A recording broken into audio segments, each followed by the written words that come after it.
نحمده ونصلي على رسوله الكريم اما بعد فاعوذ بالله من الشيطان الرجيم بسم الله الرحمن الرحيم ومن يقنط منكن لله ورسوله۔ آج انشاءاللہ ہم 22ویں پارے کا خلاصہ بیان کریں گے۔ 21ویں پارے کی آخری چند آیات میں ازواج مطہرات رضی اللہ عنہن سے خطاب تھا۔ چونکہ اس خطاب کا کچھ حصہ 22ویں پارے کے شروع میں بھی آیا ہے، اس لیے کل کے خلاصہ قرآن میں اسے چھیڑا نہیں گیا تھا، اور خیال یہ تھا کہ اسے اکٹھا ہی ذکر کیا جائے گا۔ ان آیات کا جو 21ویں پارے کے آخر میں اور 22ویں پارے کے شروع میں، ان آیات کا پس منظر احادیث میں یہ بیان ہوا ہے کہ جب فتوحات کا دور شروع ہوا تو ازواج مطہرات نے حضور اکرم صلی اللہ علیہ وسلم سے درخواست کی کہ ہمارے وظیفہ اور نفقہ میں کچھ اضافہ کر دیا جائے، کیا فتوحات کے دروازے کھل گئے ہیں۔ اس موقع پر یہ آیات نازل ہوئی جن میں ازواج مطہرات کو 2 باتوں میں سے ایک کا اختیار دیا گیا، اور ان آیات میں کہا گیا کہ یا تو وہ خوشحالی کی زندگی گزارنے کے لیے آپ صلی اللہ علیہ وسلم سے جدائی اختیار کر لیں، یعنی طلاق لے لیں، اور یا پھر جیسے تنگی ترشی کے ساتھ زندگی گزار رہے ہیں ایسے ہی گزارتی رہے اور اپنی نظر آخرت کی خوشحاشی پر رکھیں۔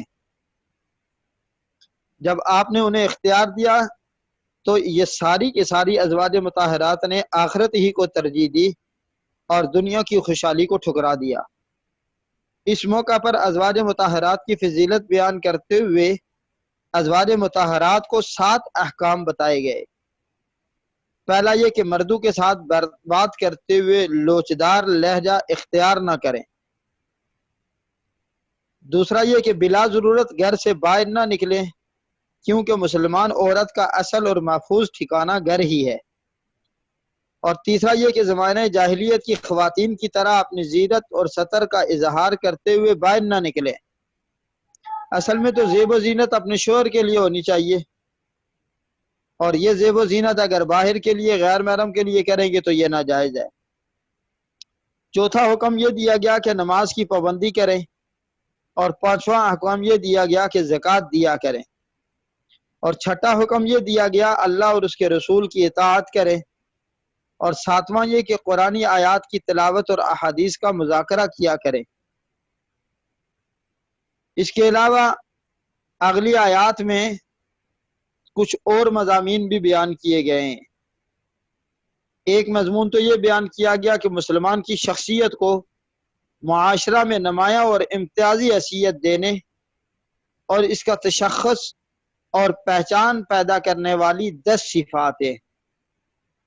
کسی مسلم معاشرے کی ترقی کا یہ راز ہیں، راز یہ 10 صفات، اور یہ صفات مرد میں ہوں یا عورت میں اسے مغفرت اور اجر عظیم کا مستحق بنا دیتی ہیں۔ یعنی اسلام، ایمان، قنوت۔ قنوت کے مطلب آتا ہے دائمی اطاعت، سچائی، صبر، خشوع، صدقہ، روزے، اور اپنی شرمگاہوں کی حفاظت اور کثرت سے اللہ کا ذکر کرنا۔ یہ 10 صفات اگر مرد میں ہوں گی تو اس مرد کی بخشش کر دی جائے گی اور اجر عظیم اسے عطا کیا جائے گا، اور اگر عورت کے اندر ہوں گی تو عورت کی اللہ بخشش فرما دیں گے۔ اس لیے آخر میں فرمایا اعد اللہ لہم مغفرۃ و اجرا عظیما۔ سورہ احزاب اس مشہور واقعہ کی طرف بھی اشارہ کرتی ہے جس کی وجہ سے حضور صلی اللہ علیہ وسلم کو مخالفین نے سخت تنقید اور طعن و تشنیع کا نشانہ بنایا تھا۔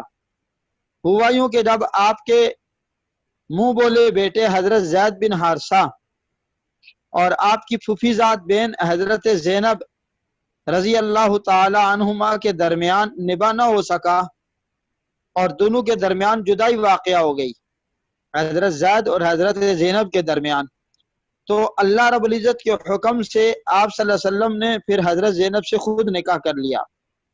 اس پر بڑا شور برپا ہوا کہ محمد صلی اللہ علیہ وسلم نے اپنے منہ بولے بیٹے کی بیوی سے شادی کر لی، جبکہ جاہلی تصور میں یہ نکاح حرام تھا۔ اللہ فرماتے ہیں کہ یہ نکاح خود ہم نے کروایا تاکہ آئندہ منہ بولے بیٹے کی متعلقہ بیوی کے ساتھ نکاح کرنے میں مسلمانوں کے لیے کوئی حرج نہ رہے، اس لیے کہ منہ بولا بیٹا اصلی بیٹا نہیں ہوتا۔ یہاں ضمنی طور پر یہ بات بھی جان لی جائے کہ اسلام اور پیغمبر اسلام کے مخالفین نے ہمارے آقا صلی اللہ علیہ وسلم کی کثرت ازدواج میں معاذ اللہ شہوت پرستی کے عنصر کو بنیادی وجہ قرار دینے کی ناکام اور ناپاک کوشش کی ہے۔ چنانچہ بعض یہودیوں نے اس بات پر اعتراض کیا، بعض نصارہ نے کیا، بعض غیر مذہب لوگوں نے کیا کہ دیکھو پیغمبر کتنے شہوت پرست تھے، معاذ اللہ کہ ایک ایک نہیں 11 شادیاں کی ہیں۔ لیکن یہاں اگر دو بنیادی نقطوں کو ملحوظ رکھا جائے تو اعتراضات کی لغویت ظاہر ہو جاتی ہے۔ پہلا نقطہ یہ کہ آپ نے اپنی بھرپور جوانی ایک ایسی خاتون کے ساتھ گزار دی جو عمر میں آپ سے تقریباً دگنی تھی۔ آپ صلی اللہ علیہ وسلم کی عمر 25 سال تھی اور حضرت خدیجہ کی عمر 40 سال تھی جس وقت آپ صلی اللہ علیہ وسلم نے پہلی شادی کی، اور پھر جب تک حضرت خدیجہ آپ کے عقد میں رہی آپ صلی اللہ علیہ وسلم نے دوسری شادی نہیں کی۔ حضرت خدیجہ کے انتقال کے بعد آپ صلی اللہ علیہ وسلم نے تقریباً بڑھاپے میں قدم رکھ لیا تھا، اور پھر اس کے بعد مختلف خاندانوں سے آپ نے جو نکاح کیے ہیں اس کی وجہ تاکہ اسلام کو تقویت اور عزت مل سکے۔ اس لیے یہ اعتراض کرنا کہ معاذ اللہ پیغمبر شہوت پرست تھے، یہ اعتراض بالکل بے جا ہے۔ یہاں پر ایک دوسرا نقطہ بھی سمجھ لینا چاہیے کہ سیدہ عائشہ صدیقہ رضی اللہ تعالی عنہا کے علاوہ آپ کی صرف یہ ایک بیوی ہیں جو کہ کنواری تھی، اس کے علاوہ باقی ساری جتنی بھی ازواج سے آپ نے شادیاں کی ہیں وہ پہلے سے شادی شدہ تھی۔ کسی کا ایک شوہر تھا، اس کا انتقال ہو گیا، کسی کے 2 تھے، اس سے علادگی ہو گئی۔ تو آپ صلی اللہ علیہ وسلم کے لیے تو دنیا کی ہر عورت اپنی جان نشاور کرنے کے لیے تیار تھی، لیکن اس کے باوجود آپ نے بیواؤں کے ساتھ اور متعلقہ کے ساتھ شادی کر کے آپ نے یہ بتا دیا کہ میرا مقصد ان کو پناہ دینا، اور اس میں اجتماعی اور سیاسی حکمتیں پوشیدہ ہیں، اس کو الزام ٹھہرانا یہ بالکل صحیح نہیں ہے۔ نبی کریم صلی اللہ علیہ وسلم کی صورت میں اگلی آیات میں بتایا گیا کہ مومنوں کو اللہ تعالیٰ نے جو نعمت عظمیٰ عطا فرمائی ہے آپ صلی اللہ علیہ وسلم کی شکل میں، اللہ نے اس کی یاد دہانی بھی کرائی، اور آپ صلی اللہ علیہ وسلم کے 5 امتیازی اوصاف ذکر کیے گئے۔ آپ اپنی امت پر اور دوسری امتوں پر بھی قیامت کے دن گواہی دیں گے، کیونکہ پوری دنیا کے انسان آپ کی امت میں شامل ہیں۔ جنہوں نے ایمان قبول کر لیا وہ امت اجابت میں شامل ہیں، اور جنہوں نے ایمان قبول نہیں کیا وہ امت دعوت میں داخل ہیں۔ دوسری بات، اہل ایمان کو آپ سعادت اور جنت کی بشارت دینے والے ہیں۔ تیسرا، کفار اور فجار کو اللہ کے عذاب اور ہلاکت سے ڈرانا آپ کی ذمہ داری ہے۔ اور چوتھا یہ کہ آپ نیکی، اصلاح، اخلاق حسنہ اور استقامت کی دعوت دینے والے ہیں۔ آپ کی دعوت نہ دنیا کی دعوت تھی، نہ اقتدار کی، نہ مال غنیمت جمع کرنے کی دعوت تھی، اور نہ ہی قومیت اور عصبیت کی دعوت تھی، بلکہ آپ صلی اللہ علیہ وسلم کی دعوت خالص اللہ تعالیٰ کی رضا کے لیے تھی، جس کا مقصد صلاح اور اصلاح کے سوا کچھ نہ تھا۔ اور اس میں کیا شک ہے کہ انبیاء کے اعمال میں سب سے افضل عمل دعوت ہی ہے۔ خود اللہ تعالیٰ فرماتے ہیں، اور اس سے زیادہ اچھی بات والا کون ہے، وَمَنْ أَحْسَنُ قَوْلًا مِّمَّنْ دَعَا إِلَى اللَّهِ وَعَمِلَ صَالِحًا وَقَالَ إِنَّنِي مِنَ الْمُسْلِمِينَ، جو اللہ کی طرف بلائے اور نیک کام کرے اور کہے کہ میں یقیناً مسلمانوں میں سے ہوں۔ 5ویں صفت آپ صلی اللہ علیہ وسلم کی یہ بیان کی کہ آپ سراج منیر ہیں۔ آپ کے پر نور وجود سے ظلمتیں دور ہوئی اور شبہات کا ازالہ ہوا۔ اللہ تعالیٰ نے ہمارے آقا صلی اللہ علیہ وسلم کو چمکتے ہوئے سورج کے ساتھ تشبیہ دی، کیونکہ اللہ تعالیٰ نے آپ کے ذریعے سے شرک اور اضلال کی گمراہیوں کو دور کیا اور گمراہیوں کو ہدایت دی، بلکہ ایسے ہی جیسے جب سورج روشن ہوتا ہے تو رات کی تاریکی کافور ہو جاتی ہے اور منزل تک پہنچنا آسان ہو جاتا ہے۔ سورہ احزاب وہ آداب بھی بیان کرتی ہے جن آداب سے زمانہ جاہلیت میں لوگ ناآشنا تھے۔ یہاں ان میں سے 3 آداب مذکور ہیں۔ پہلا ادب یہ بیان کیا گیا کہ کسی کے گھر میں اجازت کے بغیر داخل نہ ہوا کرو، اور دوسرا یہ کہ اگر کھانے کی دعوت میں تمہیں بلایا گیا ہو تو کھانے سے فارغ ہو کر اٹھ جایا کرو، باتوں میں مشغول ہو کر صاحب خانہ کا وقت مت ضائع کیا کرو، اور تیسرا یہ کہ غیر محرم خواتین سے کوئی چیز مانگنے کی ضرورت پیش آئے تو پس پردہ مانگا کرو، بلا حجاب ان کے سامنے نہ آیا کرو۔ البتہ اپنے محارم کے سامنے عورت کو بے پردہ آنے کی بھی شریعت نے اجازت دی ہے۔ ازواج مطہرات کی حرمت بیان کرنے کے بعد اللہ رب العزت نے حضور صلی اللہ علیہ وسلم کی عظمت و تکریم بیان فرمائی اور اہل ایمان کو آپ صلی اللہ علیہ وسلم پر درود و سلام بھیجنے کا حکم دیا۔ آپ پر درود و سلام حقیقت میں خود ہمارے لیے عزت و تکریم، ذریعہ رفع درجات اور گناہوں کے کفارے کا سبب ہے۔ حضرت ابو طلحہ رضی اللہ تعالیٰ عنہ سے روایت ہے کہ ایک دن حضور صلی اللہ علیہ وسلم تشریف لائے تو آپ کے چہرہ مبارک پر خوشی کے آثار تھے۔ صحابہ نے عرض کیا، یا رسول اللہ، آج ہم چہرہ انور پر خوشی کے غیر معمولی آثار دیکھ رہے ہیں۔ آپ صلی اللہ علیہ وسلم نے فرمایا، آج میرے پاس فرشتہ آیا تھا، اس نے کہا، اے محمد، کیا آپ اس بات سے خوش نہیں ہیں کہ اللہ عز و جل کہتا ہے، آپ کی امت میں سے جو کوئی آپ پر ایک بار درود بھیجے گا میں اس پر 10 رحمتیں نازل کروں گا، اور جو کوئی ایک بار سلام بھیجے گا میں اس پر 10 بار سلامتی نازل کروں گا۔ میں نے فرشتے کو جواب دیا، ہاں میں خوش ہوں، میں خوش ہوں۔ پھر پہلے امہات المؤمنین پر حجاب کی فرضیت کا حکم نازل ہوا، اور پھر عمومی طور پر ہر مسلمان خاتون کو پردے کا حکم دیا گیا، خواہ وہ بیوی ہو یا بیٹی ہو یا ماں۔ حجاب عورت کی عزت اور عصمت کا محافظ اور باعث تکریم و تشریف ہے۔ حجاب جو شرعی طور پر حجاب ہے اس میں چند شرائط کا ملحوظ رکھنا ضروری ہے۔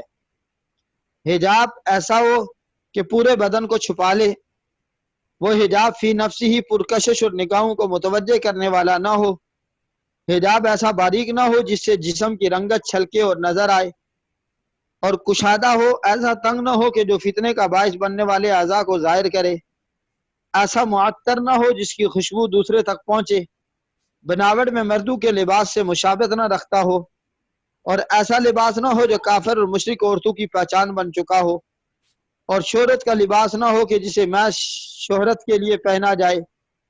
آپ صلی اللہ علیہ وسلم نے اس پر سخت وعید بیان فرمائی ہے۔ سورت کے اختتام پر فرائض و واجبات و شرعی احکام کی اہمیت بیان کی گئی کہ یہ احکام اس امانت کا حصہ ہیں جو اللہ نے اپنے بندوں کو سونپی ہے۔ آسمانوں، زمین اور پہاڑوں نے اس امانت کا بوجھ اٹھانے سے انکار کر دیا تھا کیونکہ ان کے اندر یہ بوجھ اٹھانے کی صلاحیت ہی نہ تھی، لیکن چونکہ انسان کو اللہ نے عقل و فکر اور خیر و شر کے درمیان تمیز کرنے کی صلاحیت عطا کی ہے تو اس نے اس بوجھ کو اٹھا تو لیا مگر اس کا حق ادا نہ کر سکا۔ اس کے بعد سورہ سبا ہے، یہ مکی صورت ہے، اس میں 54 آیات اور 6 رکوع ہیں۔ اس صورت کی ابتدا اللہ عز و جل کی حمد و ثنا سے ہوتی ہے جس نے ساری مخلوق کو پیدا کیا، کائنات کے لیے مستحکم اور مضبوط نظام قائم کیا، نظام عالم کی تدبیر کی، اسے ہر چیز کی خبر ہے اور اس کا کوئی عمل بھی حکمت سے خالی نہیں۔ اس کے بعد مشرکین کے بارے میں بتایا گیا کہ وہ حساب و جزا اور مرنے کی بعد کی زندگی کا انکار کرتے ہیں۔ اللہ نے اپنے نبی کو حکم دیا کہ آپ اپنے رب کی قسم کھا کر کہیں کہ قیامت آ کر رہے گی، نیکوکاروں کو جزا اور بدکاروں کو سزا ملے گی۔ اس کے علاوہ اس سورہ مبارکہ کے اندر جو مضامین موجود ہیں ان میں سے ایک یہ بیان کیا گیا کہ حضرت داؤد اور حضرت سلیمان علیہ السلام اور اہل سبا پر اللہ تعالیٰ نے اپنی نعمتوں کا تذکرہ فرما کر گویا شاکر اور کافر کا تقابل موازنہ کیا ہے۔ اول ذکر دونوں اللہ کے نبی اور ذاکر و شاکر بندے تھے۔ حضرت داؤد علیہ السلام نے حد اعجاز تک پہنچا ہوا صوتی جمال اللہ پاک نے ان کو عطا کیا ہوا تھا۔ جب اللہ کی تسبیح کرتے تھے تو پہاڑ اور پرندے بھی ان کے ہم نوا بن جاتے تھے، اور وہ جب زبور پڑھتے تھے تو جانور ان کی قرات سنتا تھا اور انسان بھی ان کی قرات سنتے تھے، اور جو شخص ان کی قرات سنتا اس پر گریہ طاری ہو جایا کرتا تھا۔ اللہ رب العزت نے حضرت داؤد علیہ السلام کو ایک خاصیت یہ بھی دی تھی کہ اللہ نے آپ کے ہاتھ میں لوہے کو نرم کر دیا تھا، وہ اسے جس طرف چاہتے موڑ لیتے اور جو کچھ چاہتے اسے بنا لیتے۔ انہوں نے کارخانہ بنا رکھا تھا جس میں لوہے کی مضبوط زریں بنتی تھی، گویا کہ اسے دنیا کی پہلی سٹیل مل بھی قرار دیا جا سکتا ہے۔ جیسے اللہ تعالیٰ نے حضرت داؤد علیہ السلام پر خصوصی انعامات کیے تو یوں حضرت سلیمان علیہ السلام کو بھی خوب نوازا۔ انہیں اللہ نے پرندوں کی بولی سکھائی، ان کے لیے تانبا بہتے ہوئے چشمے کی شکل اختیار کر جاتا اور آپ اس سے جو چاہتے بسہولت بنا لیتے۔ جنات ان کے تابع تھے، ان سے آپ تعمیرات اور حمل و نقل کے مشکل ترین کام لیتے تھے۔ ان کے لیے ہوا کو مسخر کر دیا تھا۔ آج کل جیسے ہوائی جہاز ہوتے ہیں یوں ہی آپ کا ہوائی تخت تھا جو 2 ماہ کی مسافت دن کے تھوڑے سے حصے میں طے کر لیتا تھا۔ اللہ تعالیٰ کی ان محیر قول نعمتوں کے باوجود دونوں باپ بیٹا کبھی بھی فخر و غرور کا شکار نہ ہوئے اور ذکر و شکر سے ایک لحظہ کے لیے بھی غافل نہ ہوئے، جبکہ عمومی صورت انسان کی یہ رہی ہے کہ اللہ تعالیٰ کے بندوں میں سے شکر کرنے والے بہت تھوڑے ہوتے ہیں۔ دوسرا واقعہ جو اس صورت میں اللہ رب العزت نے بیان فرمایا وہ اہل سبا کا ہے۔ پہلا قصہ اگر شکر و ایمان کے لیے روشن مینار تھا تو دوسرا قصہ اہل کفر و طغیان کی تاریخ کی جھلک ہے۔ اہل سبا کو رزق کی فراوانی، صحت افزا آب و ہوا، زرخیز زمین اور پھلدار باغات جیسی نعمتیں عطا کی گئی تھی۔ طویل مسافت تک 2 رویہ باغات چلے جاتے تھے، نہ گرمی اور دھوپ ستاتی اور نہ ہی بھوک پریشان کرتی۔ پانی ذخیرہ کرنے کے لیے ایک ڈیم بھی تھا جسے سد معارف کے نام سے یاد کیا جاتا ہے، لیکن انہوں نے ان نعمتوں کا شکر ادا نہ کیا بلکہ ناشکری پر اتر آئے۔ پھر وہی ہوا جو ہر ناشکری قوم کے ساتھ ہوتا ہے، بند ٹوٹ کر عذاب کی صورت اختیار کر گیا اور اس کے پانی نے تباہی مچا دی۔ باغات اور بستیاں خس و خاشاک بن کر بہہ گئی، جہاں پھل اور پھول تھے وہاں جھاڑ جنکار کے سوا کچھ نہ بچا، اور اہل سبا کا ذکر صرف داستانوں میں رہ گیا۔ فرمایا لقد کان لسبأ فی مسکنہم آیہ جنتان عن یمین و شمال کلوا من رزق ربکم واشکروا لہ بلدۃ طیبہ ورب غفور۔ اور پھر آخر میں فرمایا کہ ہم نے ان کو یہ جو سزا دی ہے ذالک جزیناہم بما کفروا، ان کی ناشکری کی وجہ سے دی ہے۔ اگلی آیات میں بتایا گیا کہ اس صورت مسلسل مشرکین کے عقائد و نظریات کی عقلی اور نقلی دلائل سے تردید اور توہین ہے۔ کبھی ان سے کہا گیا کہ بلاؤ ان کو جنہیں تم اللہ کے سوا حاجت روا اور مشکل کشا سمجھتے ہو، دیکھتے ہیں کہ وہ تمہیں کیا فائدہ پہنچاتے ہیں۔ کبھی تلقین کے اسلوب میں ان سے سوال کرنے کا حکم دیا گیا کہ بتاؤ تمہیں آسمانوں اور زمین میں رزق کون دیتا ہے۔ پھر کبھی یہ سوال کیا گیا کہ جنہیں تم اللہ کے ساتھ عبادت میں شریک سمجھتے ہو ذرا انہیں سامنے تو لاؤ تاکہ میں دیکھوں کہ ان کے اندر کون سی ایسی صفت پائی جاتی ہے جس کی وجہ سے وہ عبادت کے مستحق بن گئے۔ آگے چل کر سورہ سبا میں کفار اور مشرکین کی سرکشی اور کفر کی بنیادی وجہ ثروت اور غنا بتایا گیا۔